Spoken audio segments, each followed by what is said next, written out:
Welcome to the Boomer Woman's podcast, where we are embracing the journey. I'm your host, Agnes Knowles. Like many women of my generation, I grew up believing the great revolution for women happened in the 1960s and 70s. We questioned old expectations, we pursued careers, challenged traditions, and imagined we were blazing entirely new trails. Then I sat down with today's guest. His research into Greta Garbo made me realize something I hadn't fully appreciated. Long before our generation came of age, women were already negotiating contracts, choosing independent lives, questioning convention, and quietly reshaping what it meant to be a modern woman. Greta Garbo belonged to an earlier generation than most of us, closer to our mothers and grandmothers than to ourselves. Yet many of the questions she faced still resonate today. How do we live authentically? How do we resist being defined by other people's expectations?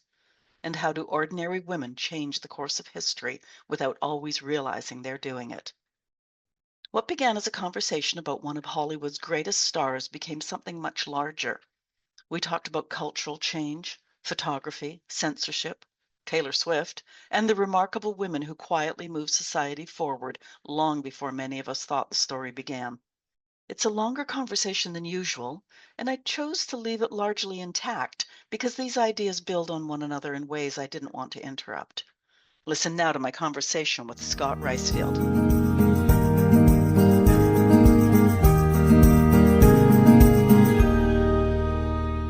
My guest today is bringing us a story that begins in Hollywood but quickly becomes something much larger. Many people recognize the name Greta Garbo. They know she was a famous actress, a Hollywood icon, and one of the most recognizable women of the 20th century. But my guest argues that Garbo's real significance goes far beyond the movies.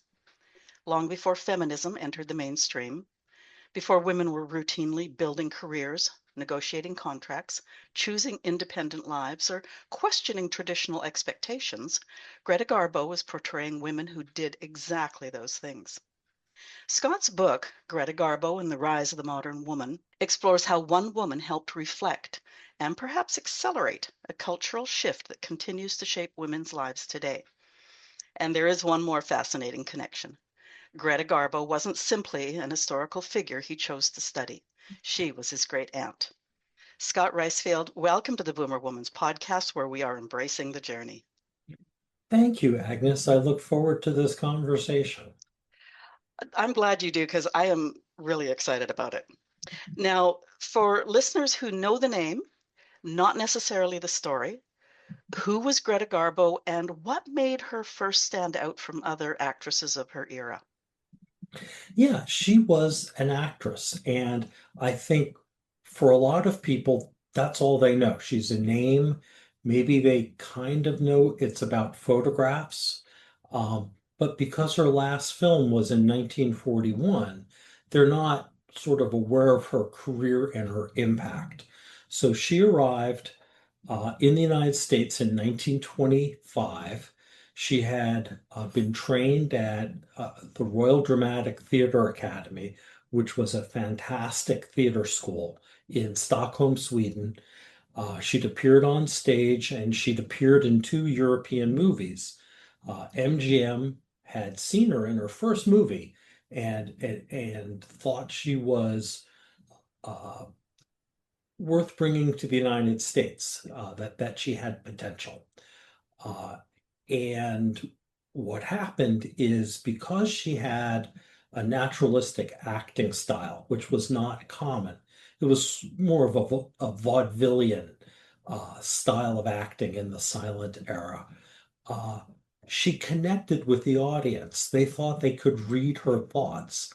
And so from her first film, she was a star and she really resonated with women, particularly the clerks, who were sort of this rising group of middle class women who were independent, had their own jobs, were making their own decisions about who to marry, and sort of were the precursor of the women of today.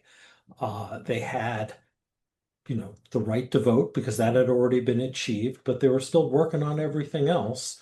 And they thought that Garbo was thinking thoughts they could think. about situations and romance and men.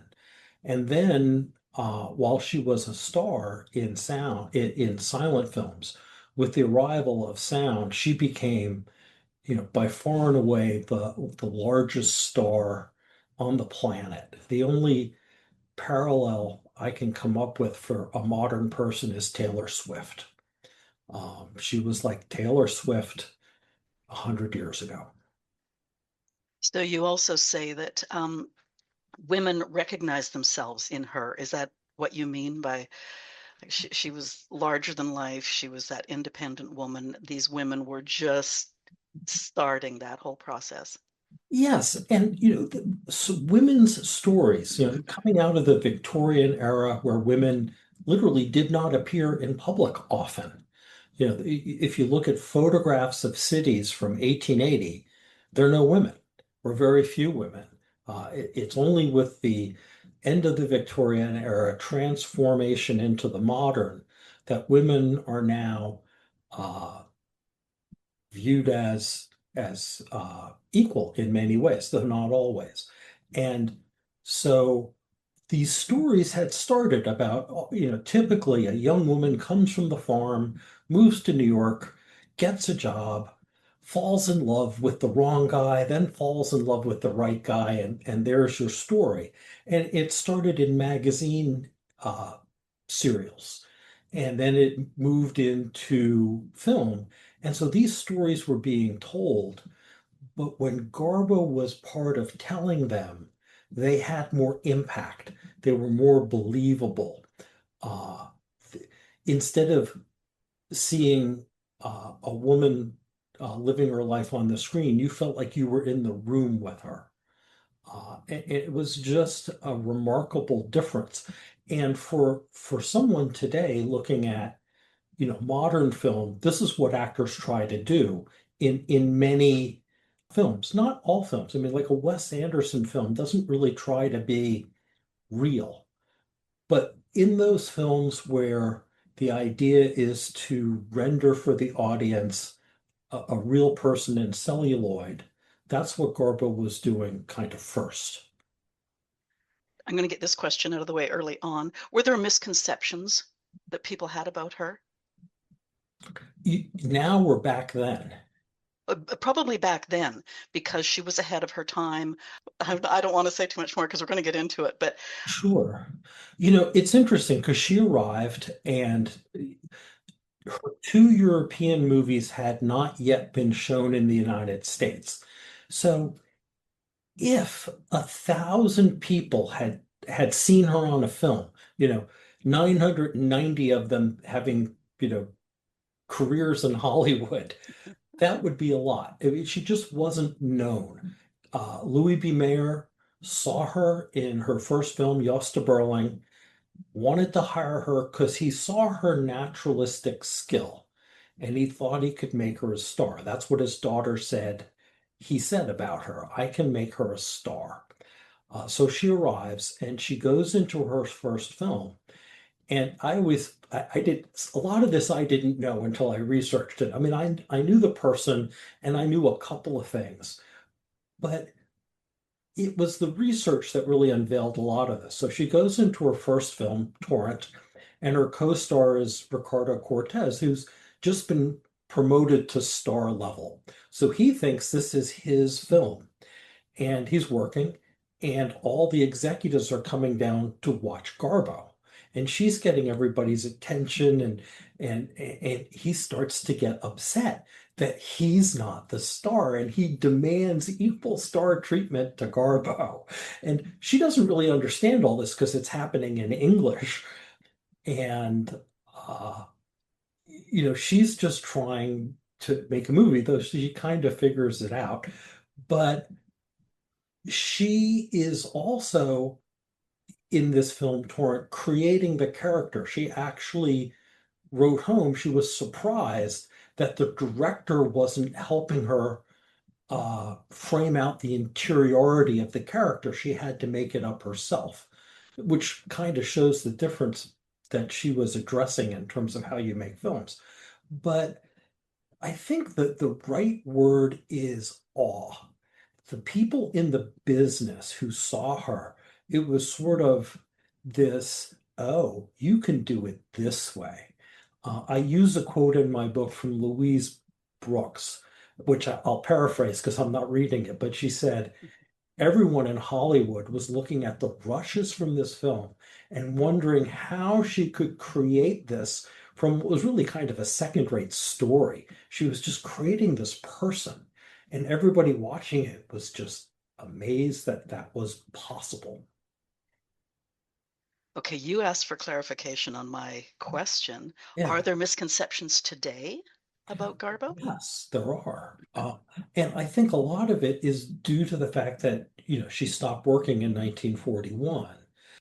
So after the war, they're they're developed, especially in socially conservative commentators, this positioning of Garbo as an other, classic anti-feminine positioning. She was a recluse. And a lot of this was trying to manage what had been her success during a more liberal era in the early 30s, late 20s, as America and the world in some ways became more conservative socially. A lot of the things that she stood for, they stood against. And so they denigrated her. And what I see, looking back, is it's sort of like, oh, she's a recluse. And that's a misconception. She was private, and recluse in 1920s Hollywood meant you didn't go to the Hollywood parties.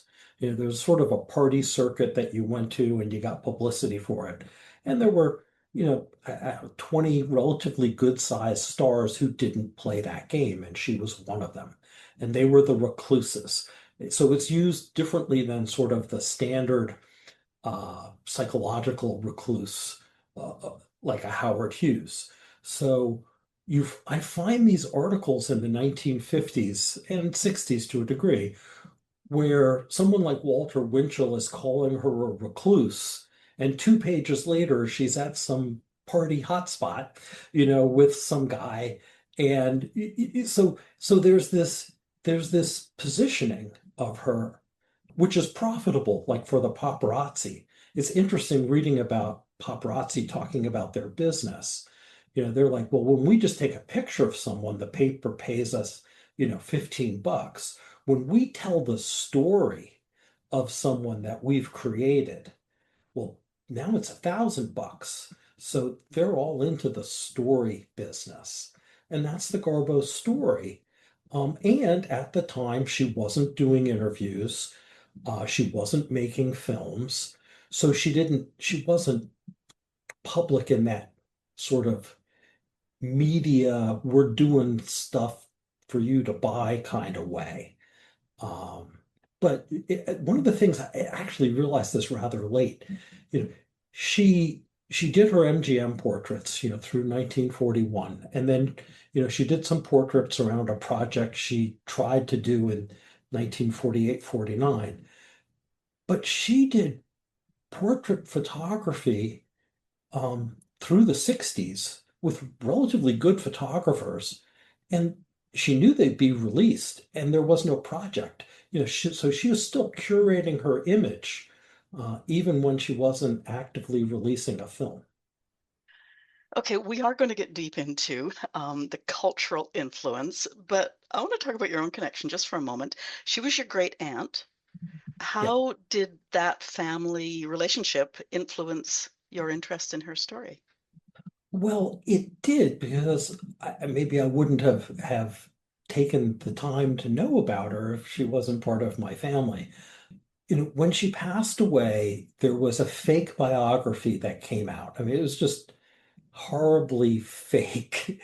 And so I got involved a little in discussing with my mother how to react to it. And then I guess the conversation turned to, well, what's real? And I had never read a Garbo biography at that point.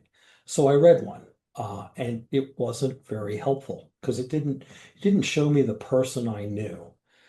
And then there were two people in the 90s who wrote biographies, and my mom spoke with both of them.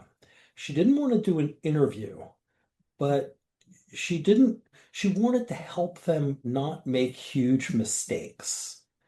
And it was an interesting strategy. It didn't necessarily work because that was before really word processors. And so, I look at those biographies and the authors already had their outlines, right? And they were slotting information into places.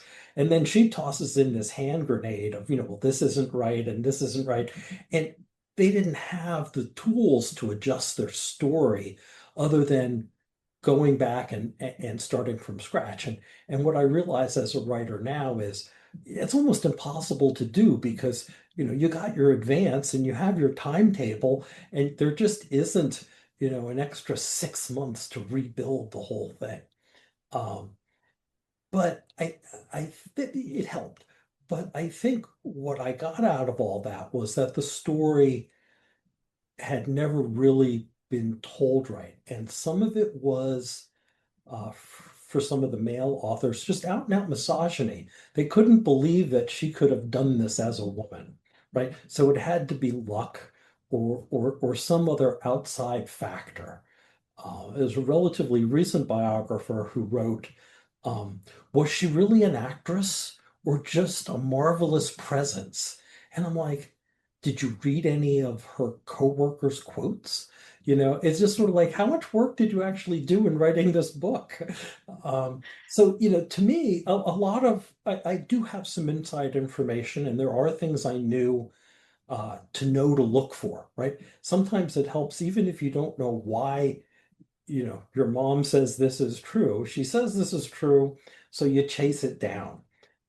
But a lot of what I found, anybody could have found with enough time and a desire to understand her story. And I guess that goes back to the it's a woman's story.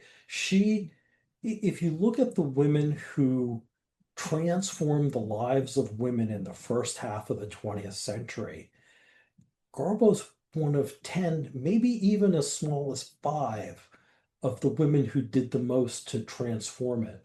And she did it through the art of acting.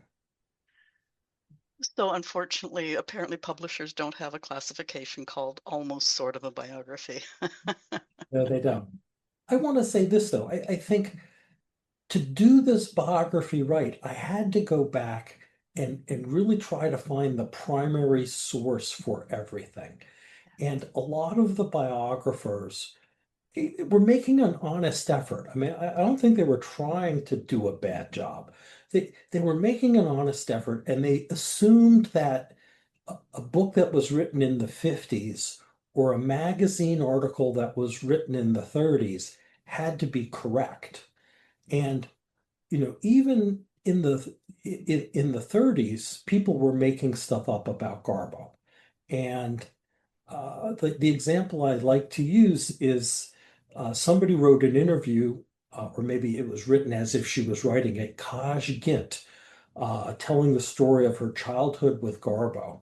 And she knew Kaj Gint, but the article has Kaj as her classmate, and Kaj is 20 years older than Garbo. So you read this article and it seems relatively useful until you realize, well, wait a second, that person who's a real person isn't an age contemporary. So the whole thing's just made up. And I made a point at sort of in one of the appendices of my book to point out the things that some of these other biographers had done that were great because all of them, or most of them, did some piece of original research which was really helpful.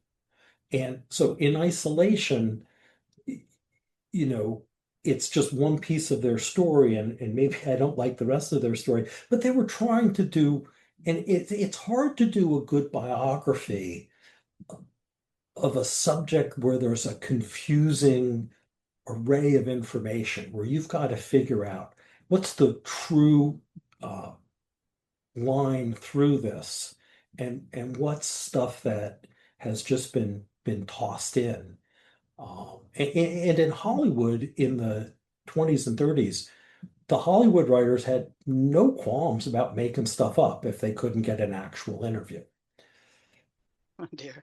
Okay, was there anything you discovered that surprised even you? Oh, tons. Oh, Um, okay. well, for instance, there's always been this question, how did Garbo get her name? So I found at the Swedish Theater and Music Library, Gustav Molander's notebooks. He was the director of Dramaten, and he had a notebook from each year. And so for the first year Garbo's a student, the first time he writes her name, she's Greta Garbo Gustafson. So she started using Garbo 15 months before she officially changed her name, right? And nobody had ever found that before. Several people have talked about how it must have been Stiller or Mimi Pollock, um, but she had committed to that name right when she started her professional acting career. Do you know where it came from? I have no clue. Okay, Uh, she will but take that the mystery to the But there are grave. there are a number of things like that I found. I mean, I didn't understand. I mean, I knew she was popular, but but the rapidity of that and how it contrasted with other actors and the extent of it, just how much more impact she had. I didn't understand how first run theaters were where all the profits were in the movie business at that time. And she dominated the first run theater. So it's not just that she was a profitable actor for MGM, she was immensely profitable for Lowe's, which was at the end of the day the company that owned MGM.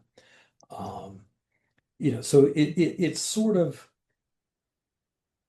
just an array of small things. But I think the big thing was how she just was a driven person who came with intent. And that's the story I try to tell is like she's doing this on purpose. She knows what she's doing, and she's making choices to maximize her impact.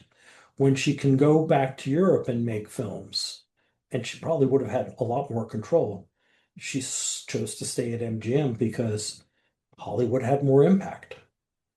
Mm, one last question about the personal side of it. Was there ever a moment when family stories and historical research collided? Yes. There were one or two, they weren't necessarily so directly about um, about Garbo. But in my research, I found some things like my mom's memory of her 6-year-old life wasn't exactly right. It's sort of like she melded together her 6-year-old life and her 8-year-old life. So my mom was born in Stockholm. She came to the United States with my grandparents in 1939 at the start of the war. Then my grandmother and my mom went back to Sweden in 1940 for Christmas. And I mean, I think they always envisioned my grandparents that they would live their lives in Sweden. Um, and they got stuck because of Pearl Harbor. So they spent another like 9 months in Sweden before they took a boat down to Argentina and then came up the coast to return to America. So Goodness. my mom was gone for basically a year, and she commingles some of the details, which is fine. I mean, she was a little kid, but I only figured it out because I did this research. Okay, I can certainly identify with that. Okay, so on to Garbo. Your subtitle is The Rise of the Modern Woman. You touched on this briefly at the beginning. What was changing for women during Garbo's, especially that early time? Yeah, well, women had pretty universally in you know Western society cultures uh, gotten the right to vote around 1920, and so they were now considered you know, legally people in a way, but they still didn't have all the rights that men had in exactly the same way. For instance, if you got married, you sort of became attached to your husband financially. Women couldn't write their own checks sometimes and couldn't get credit cards. But at the same time, their relationships with men were changing. And so while once they were married, they were the spouse and they stayed home, the years of young adultness were definitely changing. So now women were dating, which didn't happen in the 19th century. Uh, you met your spouse at church or maybe in somebody's parlor. Uh, you didn't just go out on the town. Um, and so now women were going to the movie because they had independence, they had jobs, they were going on dates, to amusement parks or films or roller rinks or or whatever, and they were doing it without parental supervision, and they were having sex. Um, the rate of premarital sex just tripled between 1900 and 1930. And one of the quotes I use, and I love this one, is sex is no longer news. And the fact that it's no longer news is news, right? It just became what people did. They knew, they're going off in their cars, driving around, doing whatever young adults do. So. Interestingly, just before I came on with you, my daughter dropped over to bring me something. And I was telling her that I was really excited about chatting with you today. And I was thinking, oh my goodness, like I'm going to encourage her to listen to this conversation because she would not be able to imagine Yeah. what life was like even 70 years ago, let alone 100 years ago. Yeah, so in that Victorian era, you ended up partnered with a spouse somehow, right? Mhm. However you got paired up, and then that was it, right? You were partnered to that person. And in theory, that's the only person you ever had um, a sexual moment with, right? There was nobody before, nobody after. And yeah, people fooled around and stuff, but it was all behind the screen. So now you're dating. It's like, well, no, I'm not going to choose you. I'm going to choose somebody else. If you, a lot of Garbo characters have made a wrong choice somehow, right, in their life. And this is common, of a lot of characters in film to this day. But Garbo is so good at revealing the thought process as she comes to her true self, right? So this is, I think, something that always makes a story interesting is, you have a belief system, you have what you think is real, and then something transforms it. And when Garbo has that transformation, it's always one of the key moments of the film. You can always see it in her face and her carriage. Um, and so she's sort of just reflecting uh, this new possibility, I guess I'll call it. And so that's what Garbo is sort of this new possibility for women. One story that stayed with me was the fact that she was wearing trousers when it was still frowned upon. Women were not expected to wear trousers. Was she intentionally challenging social norms, or was she just living life on her own terms? I think a little of both. There are some photos, I did not use one in the book, where she is in the 30s. She's wearing basically a man's suit, right, at a social occasion. Um, I think she wore trousers a lot in the 30s in particular because they were comfortable. She used to ride, right? So she's riding horses. I think it's easier to do longer walks as well. And she didn't always just walk on sidewalks. She took a lot of paths and through hills and mountains. It's just easier, I think, if you're wearing slacks. Um, and then later in life, there was this one situation my mom recounted. I believe it was like their first or second vacation together. Um, uh, I, I may say Kata, which is my name for Garbo. That's the family name. I was about to start saying it, and I was like, nobody's going to understand that. So So say it again, just isolate the word. Kata, Kata, okay. which was for a Swedish suffragette, Kata Dahlström, who was someone who spoke a lot. She stood up and spoke about women's rights. And so from her youth, that was her nickname, Kata. Uh, so I never called her anything else. So it's easy for me to slip back into that. But she and my mom went on this vacation. It was in the 70s, like around 1970, they started taking 2 weeks together to go to the Caribbean. Garbo had always gone to the Caribbean or somewhere in the middle of winter, but some of her old travel companions weren't able to travel as well, health-wise. So she asked my mom said yes, and then went and did that for almost 20 years. But they went to this very British, stuffy, formal resort in the Caribbean, and dinner was formal dress. Garbo went in slacks and did it with intent. She's new. First dinner, she's going to wear slacks. What are they going to do? They let her wear slacks. And what my mom said is, and the next night, half the women were wearing slacks. It was like she had just broken that barrier. Everyone was just waiting for someone to do it who could pull it off. And she enjoyed it. That was the thing my mom said. She liked it that she could do that. So yeah, she's she found lots of subtle ways um, to to help the position of women in one way or another.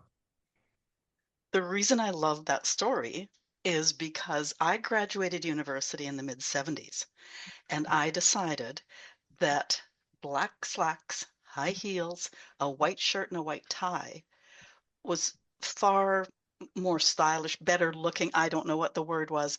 It looked smarter under my university gown than a dress. My dad was horrified. He literally didn't talk to me for months, and that was the mid 70s. Now, do you think that Garbo was changing society, or was she just showing women that some rules could be broken or Well, ignored? I do think she showed uh, well, I guess it depends on what kind of rule you're talking about. I mean, I I look at a film like Queen Christina. So Queen Christina is the first film Garbo was kind of in charge of. She'd finished a long contract with MGM where they were in charge of the scripts. They told her what she was going to be in. Now, they had a good idea of how to use her to maximize her impact, and they're some great films, but they're Wahlberg's films. So she gets to Queen Christina, which is a story she developed with Salka Vertel. Salka Vertel wrote either a treatment or an initial script that Garbo gave to Thalberg, and Irving Thalberg was in charge of production at MGM. I realize not all your listeners will know that name. Um, but Thalberg signed a new contract with Garbo to do Queen Christina and a second film. She had now control. She had the director control, co-stars, and even where to film the movie. She could have filmed it in Europe, but she chose not to because she went to Europe and realized they didn't have the stages, the sound stages MGM had. It just wasn't going to be the same kind of project. But Queen Christina is a queen. First off, she's a woman who ran a country, centuries ago, and she was unusual. She renounced her throne at the end. And Garbo's portrayal of her is as I would say both as a forceful leader, right? Someone who really knows what they want to do, who is very independent, who then falls in love, um, and then walks away from the throne, you know. And in addition to the censorship comments about, well, we can't have her having this sex scene or doing this or doing that, it was this portrayal of a queen is dangerous, right? So, it's interesting. She's making these decisions about how to portray women, and Some of them are just, she's playing a courtesan or, a woman who's committed adultery and how that plays out. But then there's Queen Christina and then Ninotchka, where she's in charge of, the Soviet effort to get back the crown jewels and everyone's taking orders from her. Um, she and again, not to say that Garbo was alone in this, that there are other actors who did plenty to move women ahead. It's just that you can see that it had more impact because Garbo was doing it, both in terms of how censors reacted to her in some ways, or what they let her get away with. In the costume dramas, Anna Christie, Camille, and Conquest, they're absolutely letting her get away with stuff they wouldn't let anybody else get away with because she's Garbo. So, yeah, I mean, I want to be clear that I think her career is impactful beyond what people today understand in a societal way. Um, but she was working with a team of people who were also doing some of the same things. So you mentioned the censors.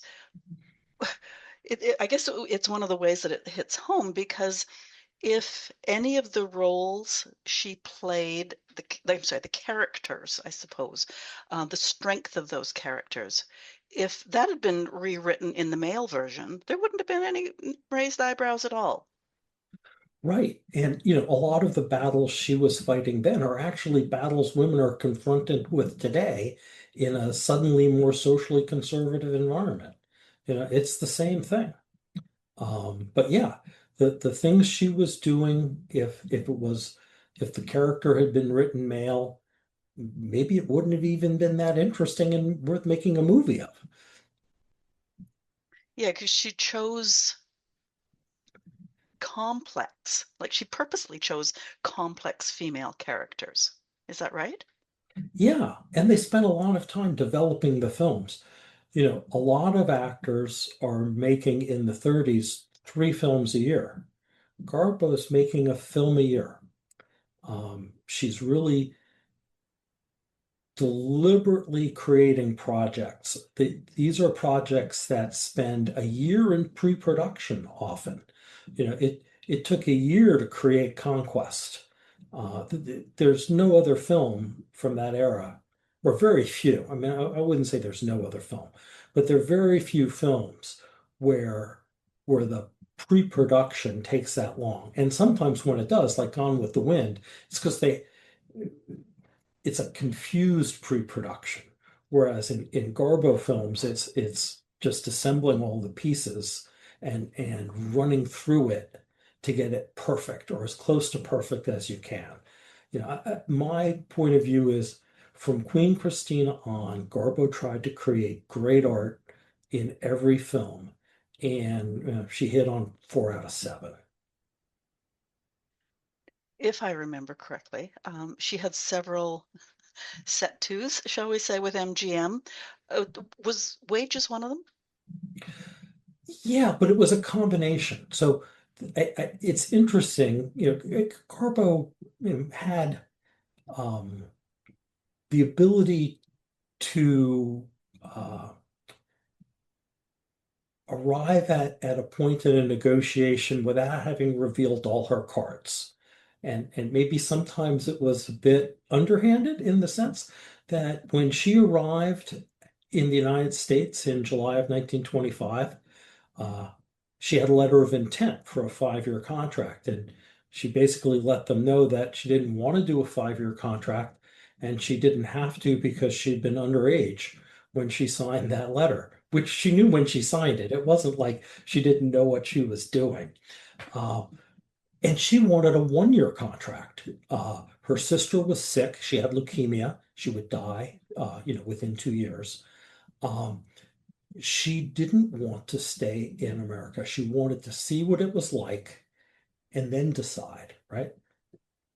She'd seen Swedish film, she'd seen German film, she'd see American film, then she'd have her decision points, good business decision. But MGM was like, no, we can't do that. And they settled on a 3-year deal, which was um, not what MGM did. I mean, they signed 5-year deals with people who were unknown. And you just look at what her deal was like, like a feature player salary, which she didn't understand was just a feature player salary, because in Europe, that was star money, right? So she didn't understand the US either. So everybody's holding their cards back. Um, but you compare it to Joan Crawford, right, who was, an unknown dancer, and they gave her that basic intro 5-year deal. Um, so Garbo gets a slightly better deal, and she starts working. And after a year and a half, she's made 3 films, and MGM is upset with the contract, right? Normally, you think it's the actor who's going to stop working. Well, MGM told her that if she didn't sign a long-term contract, they would not give her good roles. And they gave her a bad role and she didn't report. So yeah, she walked out on them, but they also, pulled the carrot away. So, it's hard to say it was really her fault. So they went through about 5 months of impasse, and MGM played hardball. They ran nasty press releases. They bait and switched her on a role. They told her, well, okay, we'll give you Anna Karenina. And when she showed up, they said, now you have to sign the 5-year deal, which was not part of the initial discussion. But in the end, she would sign a 5-year deal. And I think what happened there, and she's 21. It's not like she's even a 30-year-old industry veteran, you know, pulling in all her chits. She's still 21. She's arguably already the best actor on the planet. Uh, certainly on the female side. I mean, there are Lon Chaney's pretty amazing, and Charlie Chaplin's pretty amazing. But on the female side, she's the audience views her that way, and I think the industry does too. Um, and she's getting what she wants. She's getting fair value for her work. And yeah, she compromised because she signed a 5-year deal, but MGM sort of hid how much money they were paying her. The standard industry contract was for 40 weeks out of a 52-week year, and you had to make 4 films. Garbo signed for 3 films per year, and they paid her every week for all year long. So when they said, "Oh, we're only paying her, you know, $750 a week," they neglected to say for an extra 25% of the year. But from that point on, she's treated as an insider. She's in social occasions with inside the studio. So I found this one instance where this gentleman wrote about being at this sort of meeting among studio people before they went out to see a preview of a film that Garbo's not in. And Garbo's there in the discussion, sitting around with Louis B. Mayer and Irving Thalberg and the director and, a couple other people. Um, and she's there. She's just an insider. Uh, they may not be her close friends, but nobody has a problem having a sort of everyday office discussion with her, I guess I'll call it. Just sort of like in my corporate life, I sat and had lunch with people that I never saw outside of work, but we talk about kids and trips and, all the things that you talk about with people. Well, she had those discussions with industry executives. Um, and she knew all sorts of people. I found out she knew Sam Goldwyn in the most roundabout way because there was a book written about, Hollywood, and one of the comments was Sam Goldwyn didn't think she was going to be a star because when she came over with his wife, she went back and talked to the Swedish cook, which he thought was, not high class enough. But it's like, so she's friends with this executive's wife, right? So they're doing stuff together. It's interesting. So, she knew people in the business. Uh, certainly all the MGM people, and then some of the other key people. Uh, she knew Charlie Chaplin relatively well over decades. And, so she definitely had a battle with MGM at the beginning. But it's interesting how once that was over, there's very little about her that's ever in conflict with the studio. The few occasions are when her sister died, she didn't want to work. When Stiller died, she left and they wanted her to come back for reshoots and she refused because she never would have made it back for Christmas in Sweden. I think that's, really sort of the sum of it. There are occasions where she wasn't able to work, and people who've written about her, I don't think understood her health issues. She had pernicious anemia, which is a lifelong condition and can be it kills most people who don't get treated. She got treated because they had just found treatments, but it had, for people who have it today, you can have sort of health issues related to it flare up that basically uh, put you under for a couple of days. And she would have that and couldn't work. But other than that, she showed up, did her thing. A quick question out into left field, because you mentioned Joan Crawford, who would be a chronological peer, sort of. Yeah. Did other women look at how she was conducting herself in terms of, sticking to her guns, saying, this is what I want and this is what I'll get? Did they respect that, or did they sort of think she was a young Swedish upstart? And, I think they respected that. I'm talking about the women, the other Yeah, actresses. I think because they could see her talent. And, Mary Pickford came before all of them and, owned a chunk of a studio. So I think that the one of the great things for women about film is you need women, you know. You really can't put guys in those female roles and have it work quite so well. Shakespeare did. So no, but it gives you some leverage, Yeah, right? no, for sure. And so I think other women in Hollywood took notes. Hey, she's using her leverage. Here's how you do it. Um, the women who came from Hollywood, I mean, to Hollywood from Broadway had a different kind of leverage because they had careers.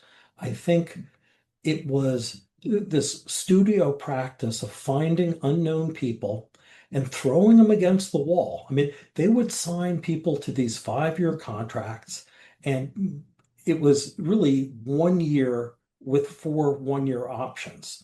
And there are plenty of people who never made it to the second year, right? It's like that was their test. But for Hollywood, for the studios, if you did make it to the second year, now they had all the advantage because your price was locked in, right? That's what they were really looking for. So there are a lot of women, and Joan Crawford's actually an interesting one who, yeah, she was locked in, though the studio was also smart in her case in that they realized she was successful. And so they gave her more money than they had to, still less than she could negotiate and would negotiate later. So they were smart business people. They knew how to keep people happy.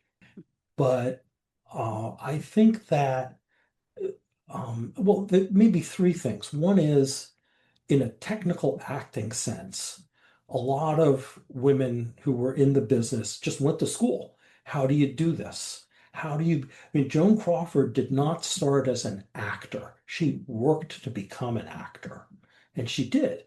Um, I think one of the most fascinating stories in Anna Christie, Marie Dressler was one of Garbo's co-stars, and she had been, I mean, sort of like the classic vaudevillian comic, very slapsticky.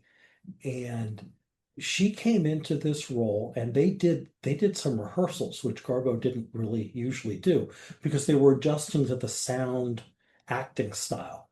Sound acting on film is not only different from silent acting, it's different from stage acting too. You have to modulate your performance slightly differently. So Marie Dressler says, I had to rein myself in. And, she clearly, if you look at her films before Garbo and after Garbo, she goes off and wins an Oscar in her next film, in this incredibly modulated performance. And that's all just watching Garbo, right? It's just like, oh, okay. And she understood, in those rehearsals, here's how I do this, and created herself a whole new career. Um, so that in I mean, I think she made 4 films afterwards and she got an Oscar and another nomination. So she did okay. But then there's the personal life. And I do think Garbo, she liked to be by herself or with friends. Her initial friends were the Swedish and German communities because she could talk with them, and there's a cultural affinity.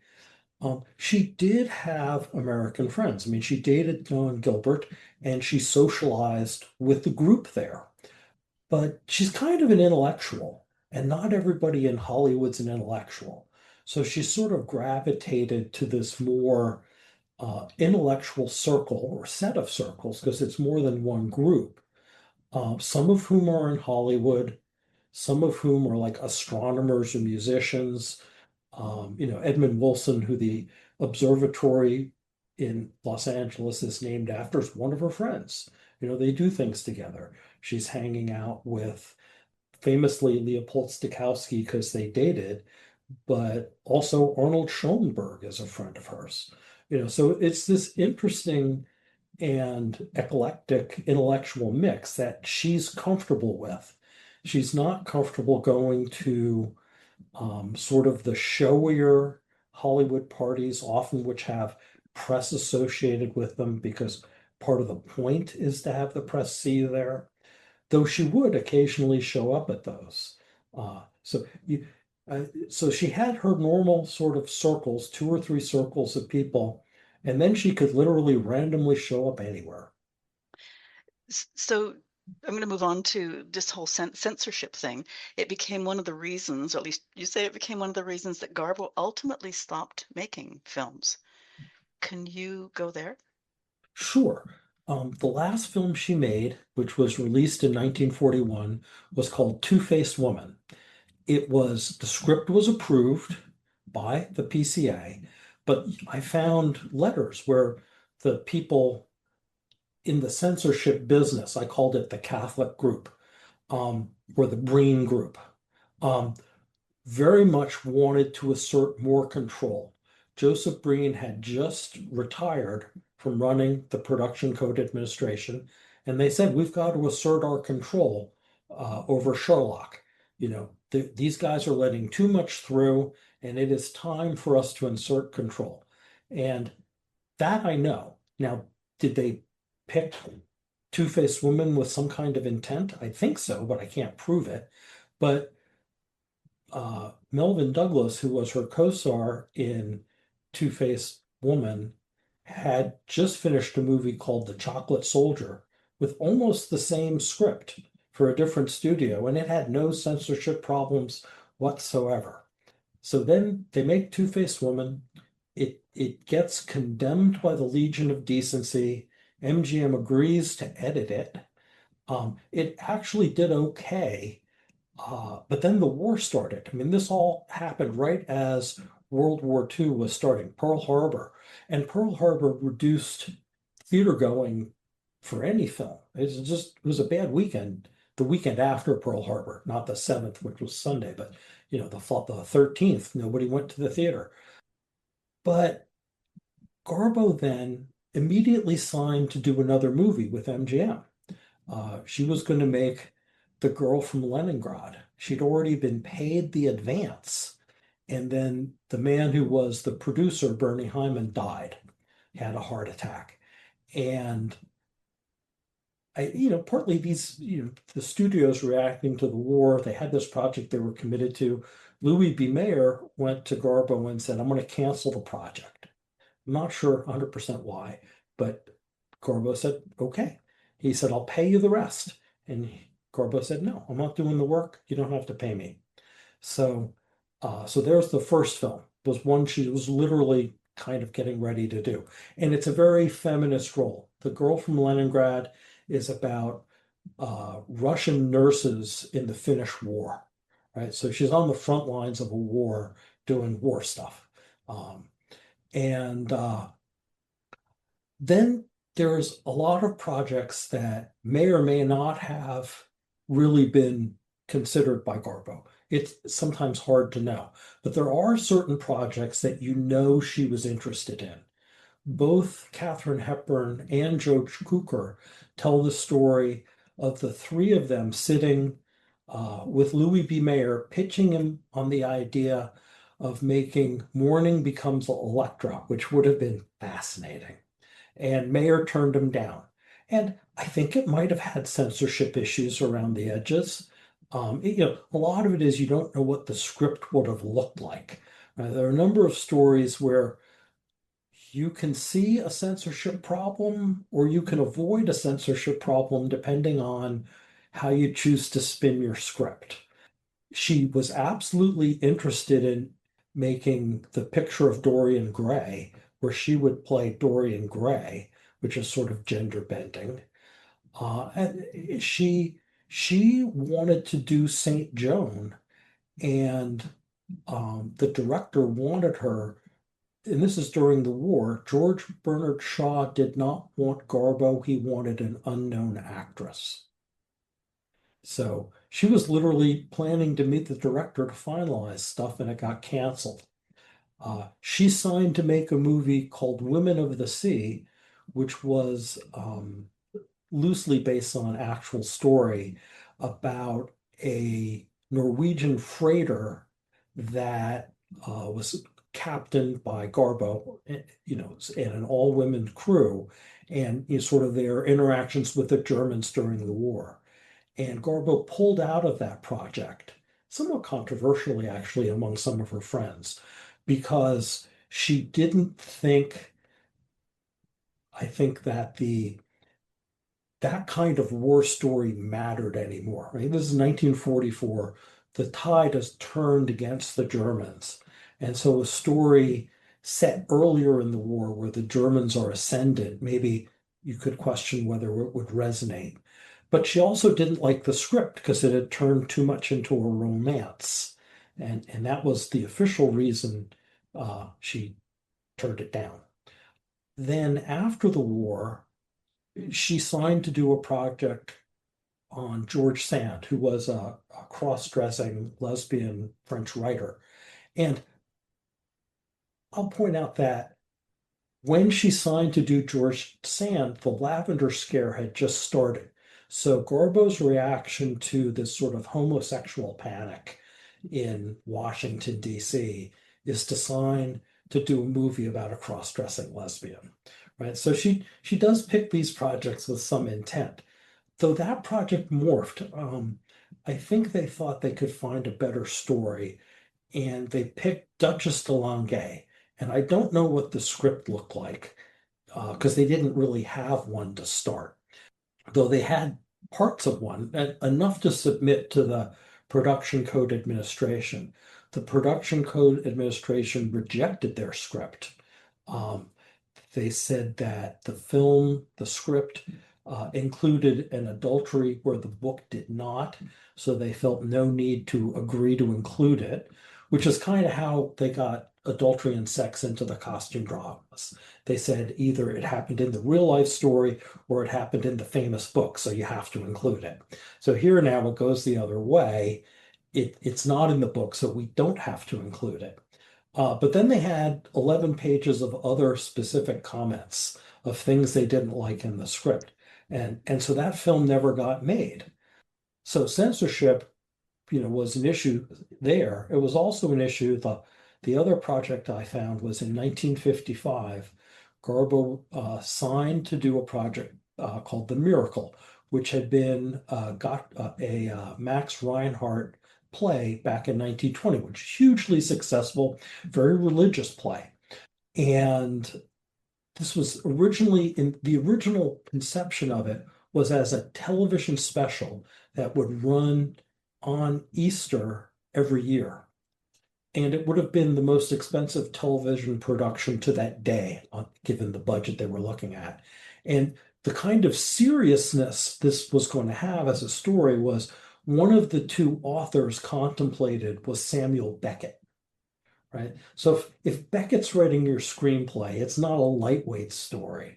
But again, they ran into censorship issues as a part of the problem with the production.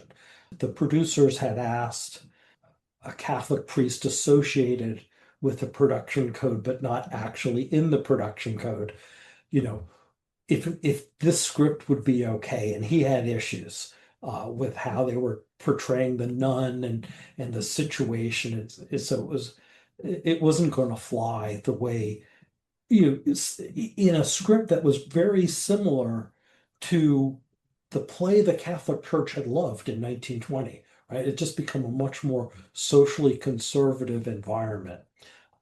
And then also the last thing that happened was it went from being this sort of spare television special to a cinemascope film, with big battles and all this stuff. And Garbo really didn't want to do that. She wanted to do the more intellectual, interior story. So it never got made. And so censorship played a part, not in everything and not as ever the sole issue, but censorship was always underlying the problem. I know Garbo was presented with a number of other roles that she just didn't find the woman interesting or having modern problems. Tennessee Williams wanted her to consider doing the Pajama Game, which is a sex play. It's a play about lust, not love. And what she said was, this is pretty good. Give it to Joan Crawford, who was a better fit. She's going, you've written a pretty interesting thing here. I'm the wrong fit. Right, so a very good self-perception of what fit for her, what fit for somebody else. So yeah, I think censorship was one of the main impediments, both explicitly in terms of the few things you can see were actually rejected by the PCA that she was associated with, but even just the environment and how it formed projects, because everybody knew the PCA was there. You were going to have to deal with them one way or the other. What I find interesting about that story is the fact that, you sort of think of censorship, or I sort of think of censorship for the time as just being, too much skin, don't let the sex happen, that sort of thing. But censorship was like a series of tentacles. You just talked about politics in terms of, the German thing, and just so many different things that still come under that umbrella of censorship. Yeah. I mean, they didn't want women to be too independent. Shades of today. Women should be in the household, in the kitchen, right? Uh, you don't want them running things. And then, anything that hinted of lesbian, gay, whatever sex, that wasn't anything that they were going to look at. And they were very concerned about social order, you know, no communists, you know, no anarchists, things like that. They were very much against. So we've been talking Hollywood. One of the things that I found fascinating is that only a few years after Garbo's most influential films, women became essential to the war effort. They were working in factories, transportation, intelligence, communications, countless other roles. Yet afterward, when the men returned, many of those women were just expected to go back quietly to their narrower lives. Now, do you see Garbo as a part of that larger cultural shift that couldn't ultimately be reversed? Sort of one of those, like once you've seen it, you can't unsee it. It's interesting because I do think the generation of people born during the Depression or who were younger during the Depression had a very different outlook on on what their role was as a woman than did the women who came of age in the 20s. Um, the women who came of age in the 20s were more feminist. If I had to pick a simple term that I could spend 5 minutes, six, laying out. Whereas in the 30s, there was this, the Depression was real, and there were families that, had no wage earners.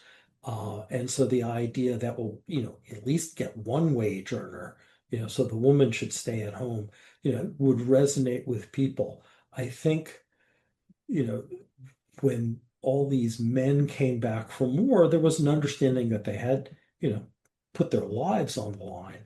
And I think women were looking for just sort of there was this idea, and this gets played with, in things like Revolutionary Road, that there was this idea that there would be this panacea that, you'd have this couple and their little family and their little suburban home, and it'd be wonderful for everybody because you'd have everything your heart desired.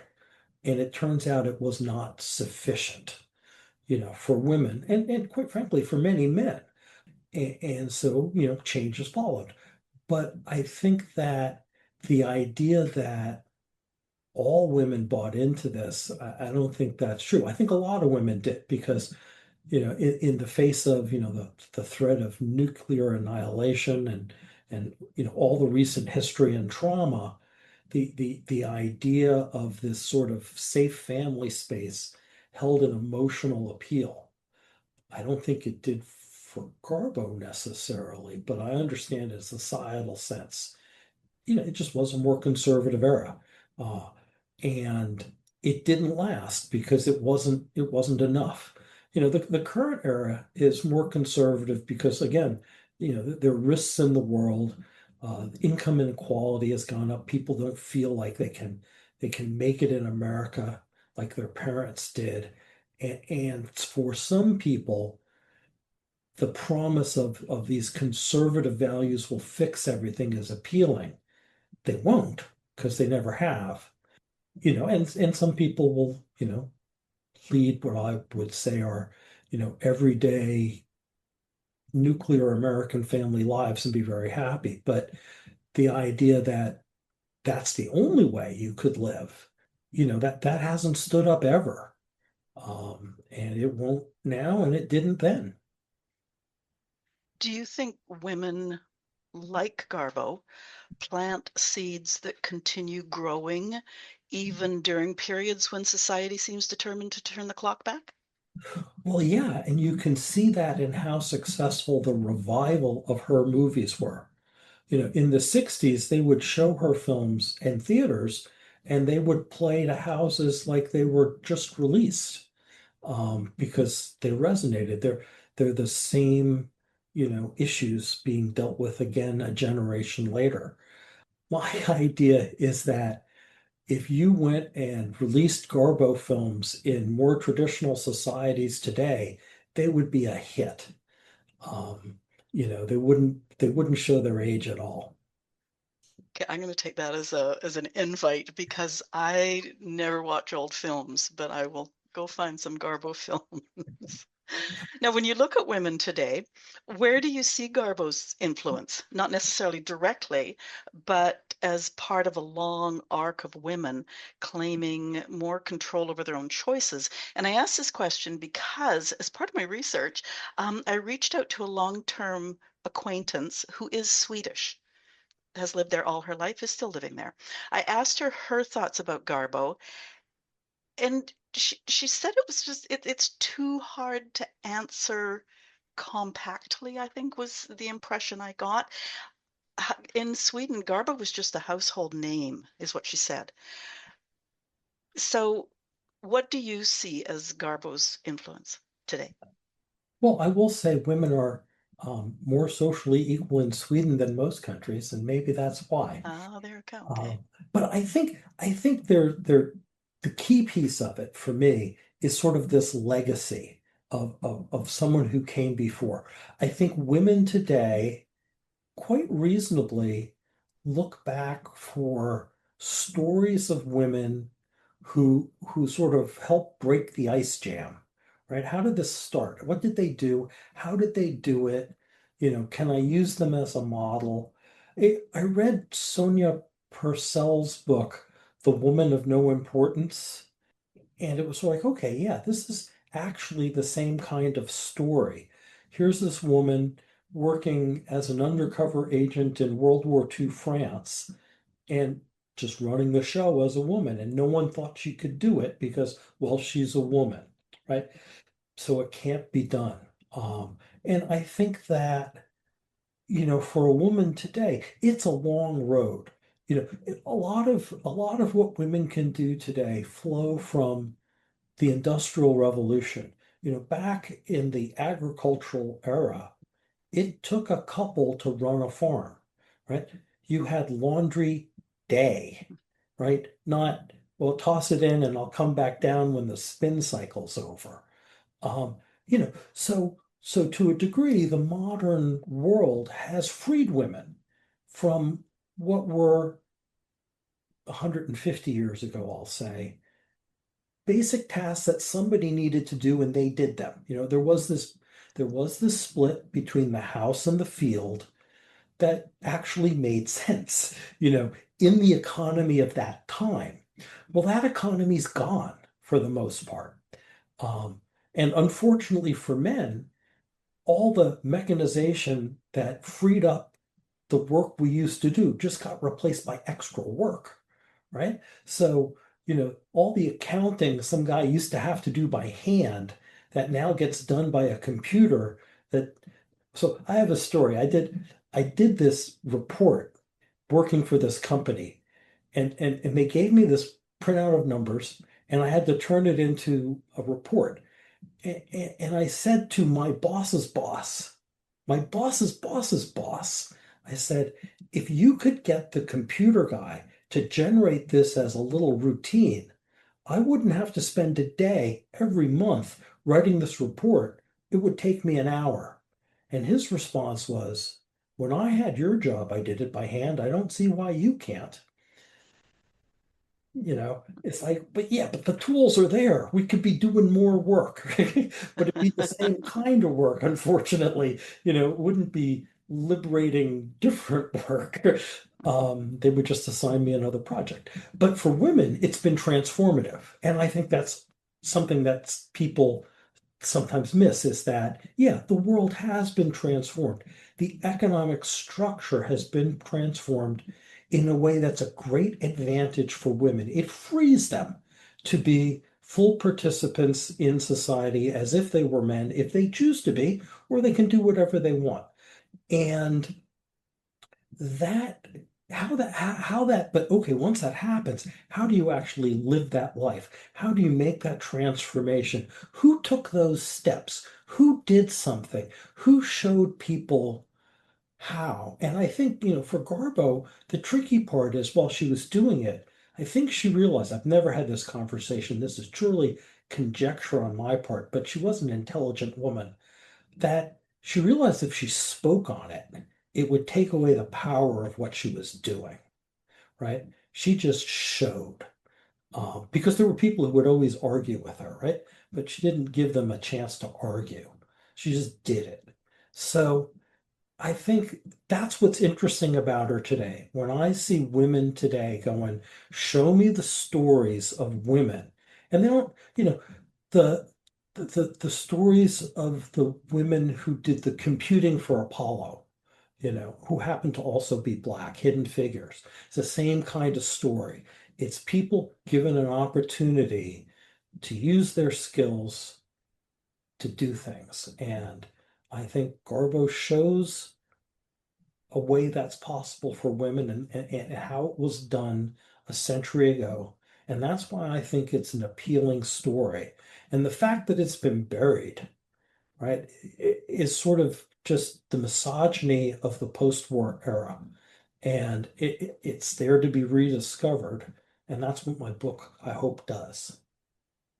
Well, and as you were just explaining that part, I thought, well, and we need to thank you for bringing that story into the 2020s and, making the parallels there. Okay, so at the very beginning, You mentioned Taylor Swift. What are the parallels that you see? Well, I think Taylor Swift has taken her craft of songwriting, and she's very good at it, but she's also approached it with some intent in the culture of our time. You know, Garbo didn't have the internet or TikTok or anything like that, but she had photography. Garbo is a fascinating photography subject, and she worked at it, and millions of images of her were distributed. So she knew the power of photography. She was using the tools that she had at hand. So that's what Taylor Swift is doing. She's taken her basic skill and she's leveraging how you get it out in the world. And she's being thoughtful and pro-woman. And, she's living a pretty authentic life of what she wants to live like.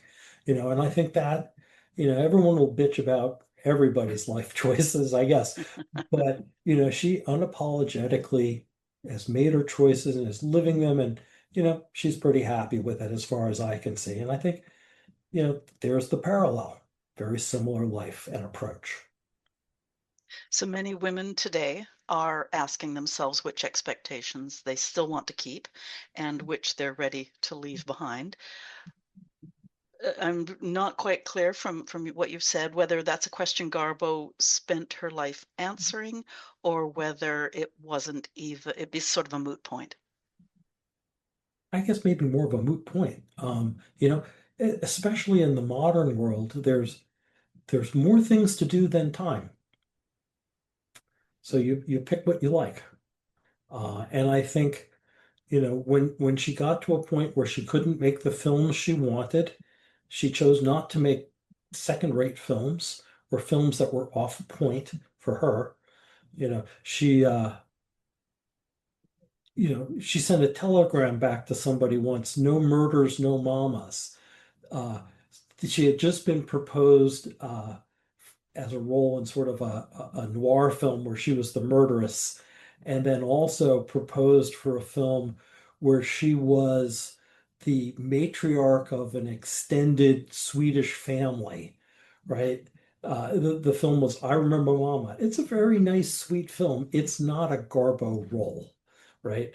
The only thing is they said, well, Garbo's Swedish, maybe she'll do it without like thinking about, but is it a Garbo role?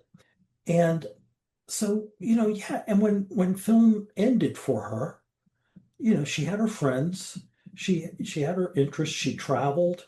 Um, uh, you know, I think it's clear that for 15 years after her last film, she would have made another film.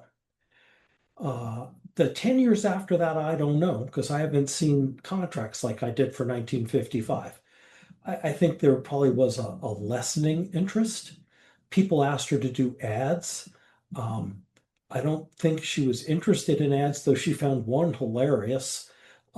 There was an old American Express campaign where you couldn't quite tell who the person is. Hi, do you know me? And then at the end it was, and that's why I carried the American Express card, and it was going to be Greta Garbo. She thought that was hilarious, but she wasn't going to do it. So she had a sense of how she could be treated humorously by society and stuff like that. But I think, and then George Schley, who was her romantic interest from the mid 40s till his death in 1964, died. And he had a background in theater and entertainment. He had been part of at least one of the project. Well, actually, part of the two projects I identified, Duchess de Langeais and The Miracle, George Schley was involved from Garbo's side. I think he understood the business and he was just a smart guy. Well, once he died, first off, she was depressed for a period of time, but I think that pretty much was, the end of her interest in film. She's at this point 60 years old, and I don't think that, she felt she needed to do another project at that point. Okay. Do you think Garbo would be surprised by how much women's lives have changed or by how much of the conversation remains the same, like You today? know, I think she would be surprised the way older people are always surprised at what kids are doing. Something about kid life pops into the media, like the whole 6-7 thing, right? Which is just a silly kid thing. But it's this group of kids, silly kid thing. So you're always surprised by those. My family on that side, the women have led some very independent lives. My mom went to law school in the 50s. You know, not very many people did that. My grandmother was a nurse and a very independent woman. So from her perspective, that's the kind of women she hung out with. And so I don't think the idea of women pushing ahead and running for president or running a Fortune 500 company, I don't think that would surprise her in the least. Okay, this is the Boomer Woman's podcast. If Yeah. Garbo sat down for coffee with a group of women in their 70s today, what do you think the conversation would be like? What do you think she'd say to them? Oh, she would find a topic to talk on. She had um, a wide range of interests, and I have heard more than one person talk about their conversation with her about the New York water system, right? She had a comprehensive knowledge of how water got from reservoirs in upstate New York to New York City and got distributed. And she would pull that sucker out and have that conversation with people because it was fun for her and it would keep people engaged. So, and she had a number of topics that she could do that with, and then whatever came up. So there would be an interesting conversation. I think people always found conversation with her interesting in some way, and usually because she would engage. She was, I think, very good at making you feel you had her complete attention. So your group of friends Mm. would have this conversation and talk about the New York water system or the reflecting pool, right? She'd have something about the reflecting pool and how they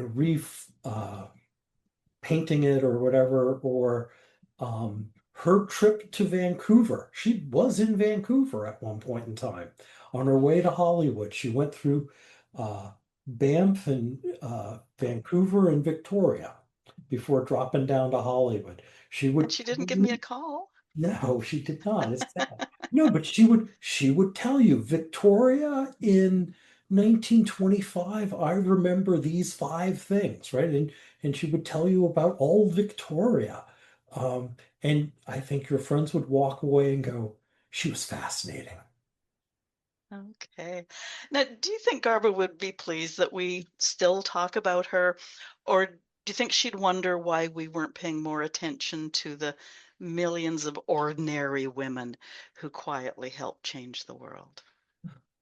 Well, I think that she did in the end want people to remember her and that she'd had an impact because in the 80s she chose to speak to a Swedish journalist rather extensively. Um, and he actually wrote a book. Uh, but he was a journalist and she knew it. So just like she took portraits after her last film because she knew they would get out, I I think she was trying to find a way to have that public discussion. I don't know that she didn't she didn't understand how little a book that would be, right? It's just a book, it's out there. It's Sven Broman's book. It's nice. Um, but it doesn't really sum her up. And I think partly it doesn't talk about how she's changing things. It's just sort of a more standard life tale, right? I mean, she changed photography, which we didn't talk about, but she sort of transformed the way portrait photography happened. She transformed film acting technically, and then she transforms as best she can the lives of her contemporaries. So, that's sort of the interesting part of the story. And I don't think she ever found a vehicle to discuss that. I think she would have if she'd figured it out. But she also didn't necessarily want publicity in the modern sense. Um, so, you know, in terms of the lives of everyday people. She tried to live an everyday life. I think she valued that. And so she's aware that there's, this part of the world that's not going to be um, on a news special. She was followed around by paparazzi, but she was also followed around by CBS News that filmed her out of a van with a special one-way glass so that she didn't know they were filming her. I mean, she had stalkers. So with Garbo, you see this balance between privilege. I mean, she made money.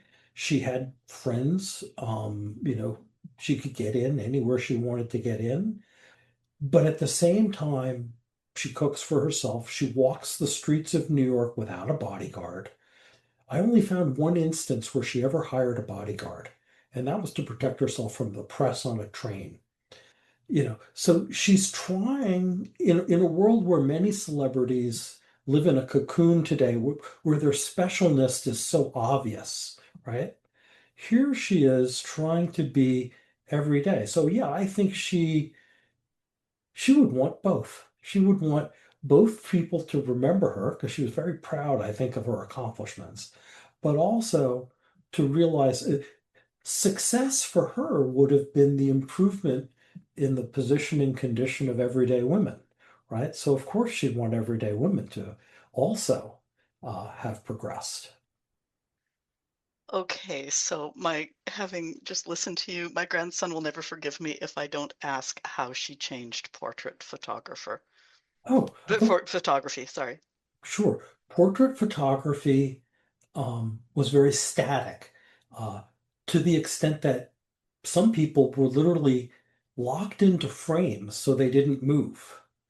And Uh, even as photography advanced, right, you get faster shutter speeds, better film, better paper, better depth of focus in the images because the lenses are better. So if you look at portrait photography, they're mostly static. The only things that now they may be posed as an artist. So like a theater person might be dressed in costume, but it's still static.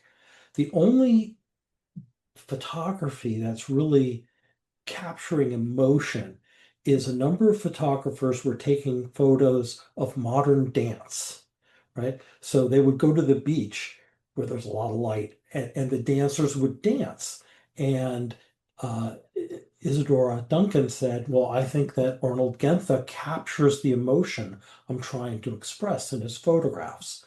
So Garbo goes to New York, 1925, and she does a photo session with Arnold Gentha, who's, supplying Vanity Fair, and he's a social photographer, and MGM is connecting them, and they do a standard portrait, right? Looks like could have been anybody.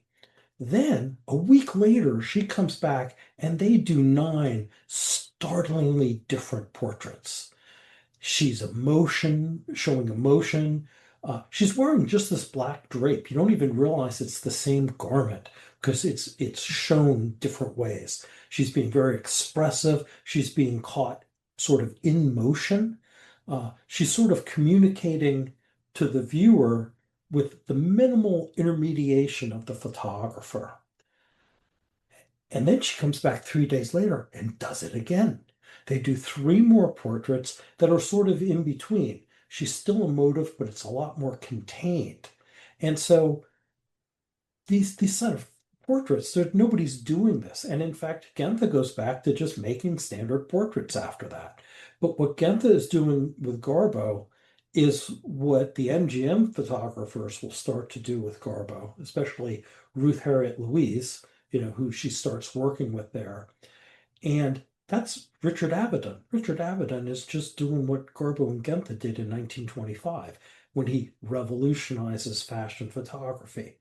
Um, but that capturing of emotion in a portrait is how she's transformative. And Ruth Harriet Louise, who was the portrait photographer at MGM, would say, I initially tried to capture all of her uh, personality, but I realized I had to focus on one facet at a time. So she's capturing these slices of Garbo and her emotion in the moment.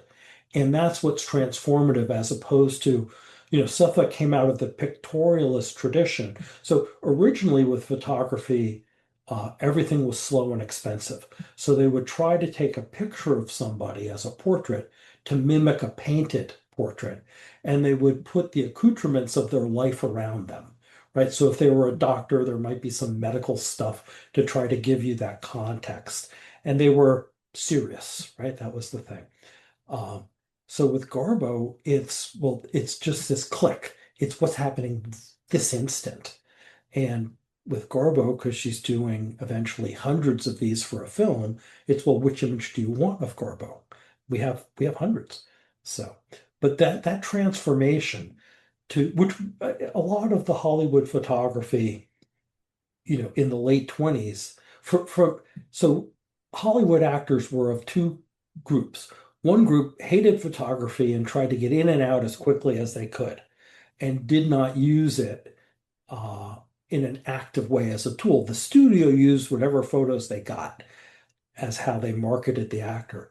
But then you had other actors who, um, seeing what Garbo could do, would start doing these very creative photo shoots.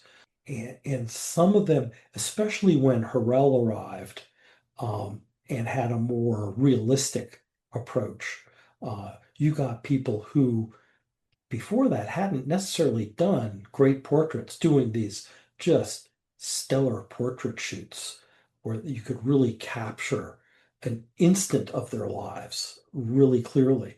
And so that really comes from Garbo. With Genthe in particular, there's a little bit of it in the last photo shoot that she did in Sweden with another famous photographer. These are all famous photographers. She's working with, just fantastic talent. Henry Goodwin, he takes these shots that are all, half figure shots, like from the waist up, and that's his standard format. And he's doing actors and, you know, well-to-do people in Sweden and stuff like that. And he gets to Garbo, and the negatives are waist up but the image she releases is cropped tighter because she's so expressive and she's moving her arms and some. And so he realizes that he doesn't need anything more than her face in motion to capture an image that's a great portrait. So that's the start of it. And I don't know how she got that. It may have been from the modern dance because it's interesting because modern dance photography used to be as separate from portraits as landscapes are, right? It was like, and then we have our dance photos. And Garbo brings these ideas together that you can have emotion in a portrait, right? It's now not two categories, it's one category. So that's how she transformed photography. And she's by far and away the greatest photo subject of the first half of the 20th century. So there's two more books in your future. There's one, Garbo in Photographs, and then there's the history of photographers through Garbo's face. Well, that could very well be, yes. There you go. Okay, before we wrap, Scott, you wrote in your first correspondence with me that where women are today is part of a cultural evolution. And I've been thinking about that. And one of the reasons that I was so excited to talk to you. My great Aunt May received 3 medals, including an OBE after World War I for helping rescue French soldiers when their shelter was bombed. Yet she was still expected to wear a dress and fulfill her duties as a cook, feeding men on the front lines. A few years later, your great aunt Greta challenged one of the most powerful studios in Hollywood and won. She wore trousers when women weren't supposed to and chose roles that challenged expectations. During World War II, my mother returned to her father's dairy farm and took on the work her three brothers left behind when they enlisted. Your Greta was still challenging expectations in the early 1970s when she quietly ignored a restaurant dress code that said women should not wear trousers. In the mid-70s, I horrified my father by wearing trousers and a tie to my university graduation. Today, my daughters would wonder what all the fuss is about. 5 women, 5 generations. Does that qualify as cultural evolution? I think so, because, some of this is now at least on the table for discussion. You know, and again, here in the United States, there are people literally saying, well, maybe women shouldn't have the right to vote. It's a minority viewpoint, but it's, surprisingly on the table again. Yet at the same time, women keep doing things, and I guess their breaking of barriers becomes less remarkable because so many barriers have been broken. And, men and women are still not the same, but they can do the same things to a large extent. A woman may not be able to bench press what a man can bench press, but that's less important in the modern world than, can you lead a team? Can you figure out a science problem? And these are the sort of things that, require, you know, a modern set of skills, thinking, being able to get groups of people to cooperate, uh, things that women have shown themselves rather adept at, and they don't find themselves in second place to anybody. So that's the cultural transformation. So no, Agnes, you still can't bench press 250 pounds, but nobody cares. I just put false numbers on the edges of Okay, so after spending so much time with Greta Garbo's story, what do you hope women today take away from it?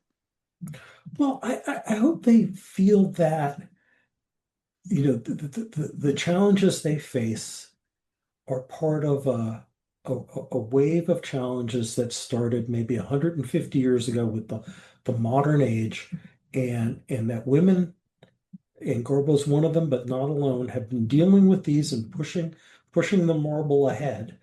And you shouldn't let yourself be sort of told you can't do it because you're a woman, because plenty of women have taken that and broken right through.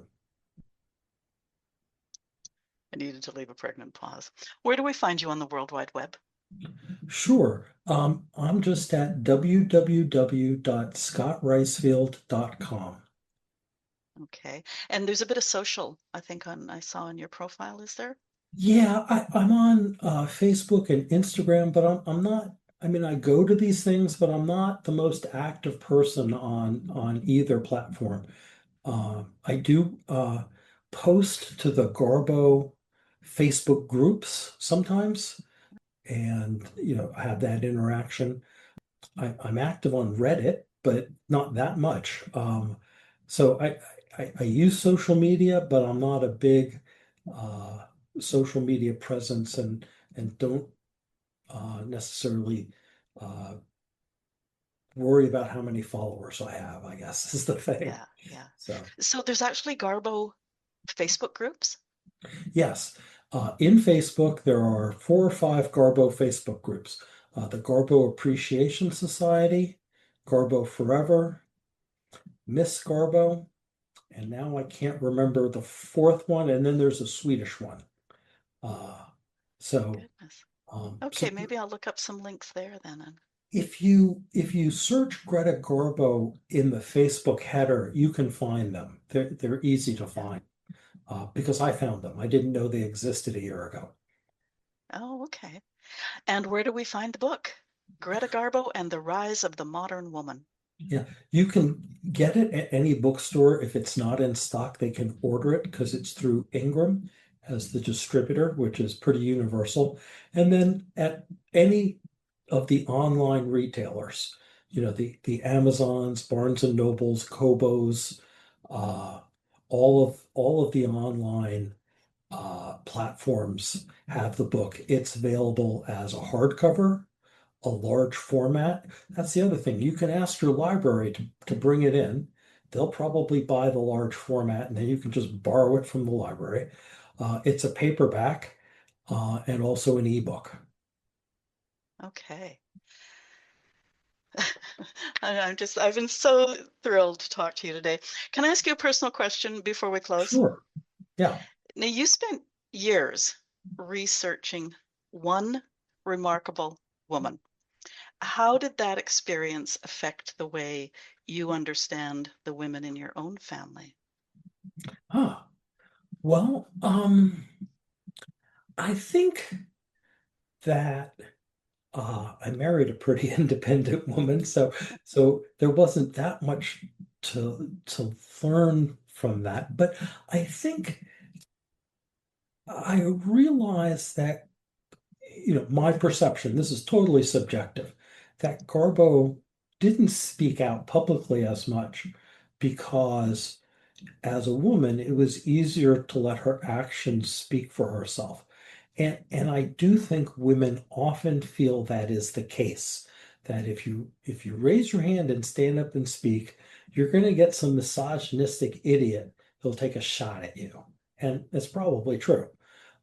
So I think what I learned was to pay more attention to what was being communicated beyond just the words.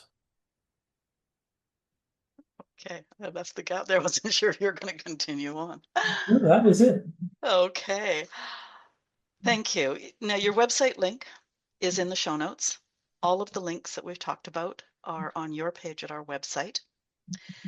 Listeners, Greta Garbo challenged expectations long before many women had the freedom to do so openly. I'd love to hear from you.